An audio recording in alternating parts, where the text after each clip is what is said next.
1 month ago, Sequoia was 1 billion seconds old, and I did a video comparing 1 million seconds, a couple of weeks, a billion seconds, over 30 years, and a trillion seconds back to when we were painting in caves.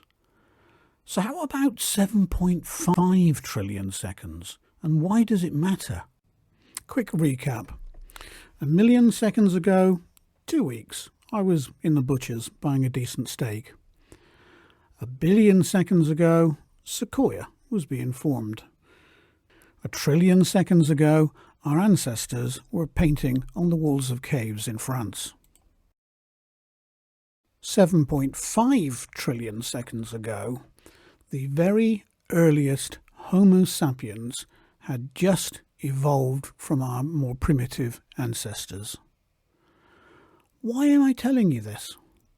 Because 7.5 trillion is a very important number. Here is the world. If you rounded up all the cash in the world from every country, how much cash do you think you'd have? Yep, $7.5 trillion. Suppose you get some gold. Not just some gold, but all the gold. And not just all the gold in the world, all the gold that has ever been found in the whole of human history. Guess how much that would be worth? Yep, $7.5 trillion. And now the big one. If you fly over England's green and pleasant land, or anyone else's green and pleasant land for that matter, increasingly what you see is sheds. Big sheds. Lots of big sheds. Let's fly down now and have a look inside one of them. As I suspected, stuff. Lots and lots of stuff.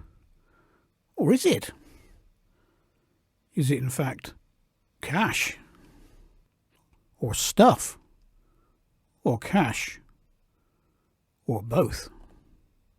Imagine you owned all the inventory in the world. How much do you think you would have?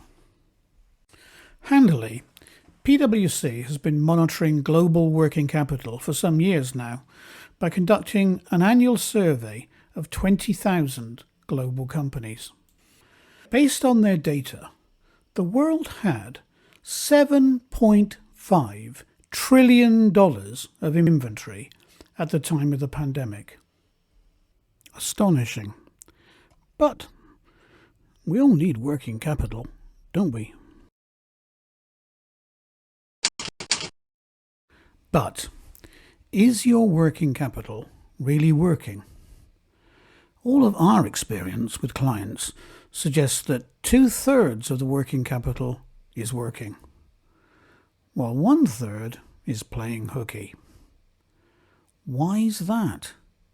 Well, it's down to flawed policy and stock control tools. We use the term precision stock control. Every SKU is different and needs a different stock target. They have different forecastability, different supply uncertainty, and often different lead times and cycles. Any one-size-fits-all stock policy may, by chance, be the right policy for 1 or 2 SKUs, but for the rest, it will either result in excess stock or service risks and failures. If the service failures are too bad, you can hike the policy, but that results in even more excess stock. Pull the policy down and the service failures increase even more. This hunting around continues until you settle on a compromise, and it seems to be a fact that the compromise requires around 30% of excess stock. The alternative is to implement a precision stock targeting tool. This will give you pinpoint targets for each SKU in every location where it is stored, and no compromise. So yes, $7.5 trillion of inventory is a colossal amount. But more importantly, 30% of it is lying idle. That's $2.5 trillion of wasted dollars, more than the annual GDP of all except the 7 biggest economies in the world. It matters. It really matters.